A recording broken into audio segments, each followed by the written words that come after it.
बीरबल की बुद्धि और समस्या को भांप लेने की कला के कारण बादशाह उन्हें खूब पसंद करते थे।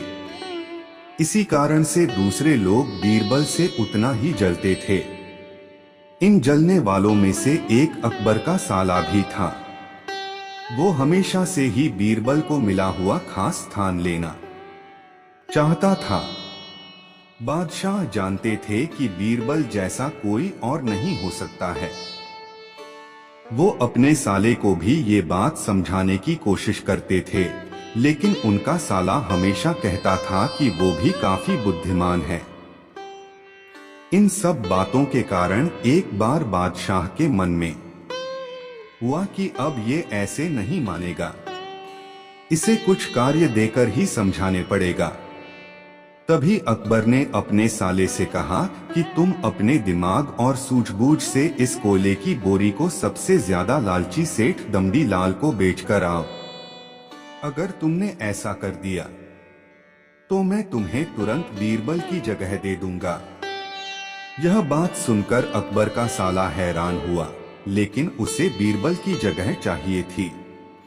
इसी सोच के साथ वो कोयले की बोरी लेकर सेठ के पास पहुंच गया। सेठ ऐसे ही किसी की भी बातों में आने वाला नहीं था, इसलिए उसने उसे खरीदने से मना कर दिया। अब अपना उदास चेहरा लेकर अकबर का साला महल लौट आया। उसने कहा कि मैं इसे नहीं बेच पाया। इतना सुनते ही बादशाह ने बीरबल को अपने पास बुलाया। उन्होंने अपने साले के सामने ही बीरबल से कहा कि तुम्हें सेठ दमड़ी लाल को यह कोयले की बोरी बेचनी है। बादशाह का आदेश मिलने पर बीरबल ने कहा कि आप एक बोरी बेचने के लिए कह रहे हैं। मैं उस सेठ को एक कोयले का टुकड़ा ही 10,000 में बेच सकता हूँ। यह बात सुनकर अकबर का साला दंग रह गया। अकबर ने कहा कि ठीक है, तुम एक ही कोयले का टुकड़ा बेच आओ। बादशाह का आदेश मिलते ही एक कोयले का टुकड़ा उठाकर बीरबल वहां से चले गए। उन्होंने सबसे पहले एक मलमल के कपड़े का कुर्ता अपने लिए सिलवाया। फिर उसे पहनकर अपने गले में हीरे मोती की मालाएं डाल लीं और महंगे दिखने वाले जूते भी पहन लिए। इतना सब करने के बाद बीरबल ने उस कोयले के टुकड़े को सुरमा यानी काजल की तरह बारीक पीसकर एक कांच की डिब्बी में डलवा लिया। इसी भेष में वो महल के मेहमान घर में आ गए। फिर बीरबल ने एक इश्तिहार दिया कि बगदाद में एक जाने माने शेख पहुंचे हैं जो जादुई सुरमा बेचते हैं। सुरमे की खासियत में बीरबल ने लिखवाया कि इसे लगाने वाला अपने पूर्वजों को देख सकता है। यदि पूर्वजों ने कोई धन छुपा कर रखा है तो वो उसका पता भी बता देंगे। इस इश्तिहार के सामने आते ही पूरे नगर में बीरबल के शेख रूप और चमत्कारी सुरमे की ही बात होने लगी। सेठ दमड़ी लाल तक भी यह बात पहुंच गई।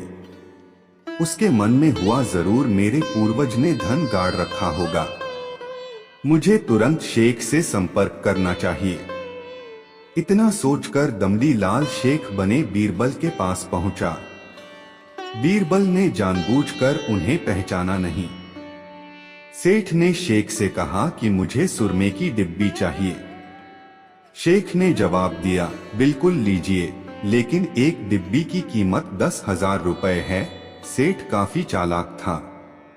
उसने शेख से कहा कि मैं पहले सुरमा आंखों पर लगाना चाहता हूँ, उसके बाद पूर्वजों के दिखने पर ही मैं 10,000 रुपए दूंगा। शेख बने बीरबल ने कहा कि ठीक है, आपको ऐसा करने की इजाजत है। बस आपको सुरमे की जांच करने के लिए चौराहे पर चलना होगा। चमत्कारी सुरमे का करिश्मा देखने के लिए वहां लोगों की भीड़ लग गई। तब बीरबल बने शेख जोर जोर से कहने लगे कि इस चमत्कारी सुरमे को सेठ जी लगाएंगे। अगर ये सेठ अपने माता पिता की ही औलाद हैं, तो इन्हें सुरमा लगाते ही तुरंत पूर्वज नजर आ जाएंगे। पूर्वज नहीं दिखे तो मतलब यह होगा कि वो अपने माता पिता की औलाद नहीं हैं। असली औलादों को ही यह सुरमा लगाने पर अपने पूर्वज नजर आते हैं।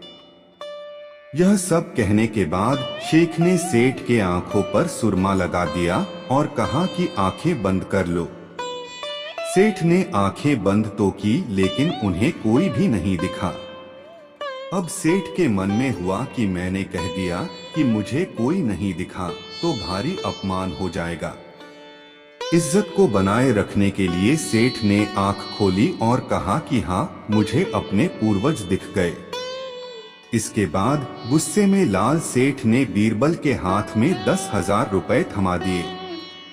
अब खुश होते हुए बीरबल महल चले गए।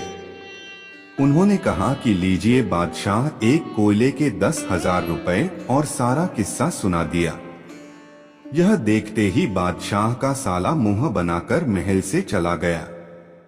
उसके बाद से उसने कभी भी बीरबल की जगह लेने की बात अकबर से नहीं की।